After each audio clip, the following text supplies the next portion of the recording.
लगाण वर्षार आश्रयगढ़ क्षयक्षति आज पारला विधायकों गस्त।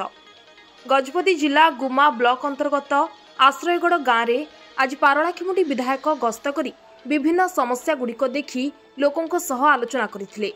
एपरिकी गत 2 तारिख में लगाण वर्षा जोगु केउठी पोल धोई हो जाइथिला तो केउठी धान फसल नष्ट हो जाइछि आउ केउठी पहाड़ माटी धसी ग्राम रास्ता गुड़िक अवरोध हो जाइथिला।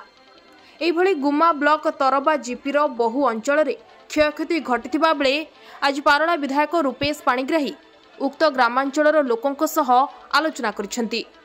किंतु बड़ आश्चर्यर कथा उक्त अंचल में पोल नष्ट हो जाइथिबा बेले दायित्व रे थिबा अधिकारी पाखरे सूचना नाही, जहाकु नै विधायक पुलिस अधिकारी दायित्व रे थिबा अधिकारी सह आलोचना करी यथाशीघ्र कार्य पूरण करने सह लोकों सुरक्षा पई विपद संकेत बोर्ड लगाइबा पई निर्देश दैछंती।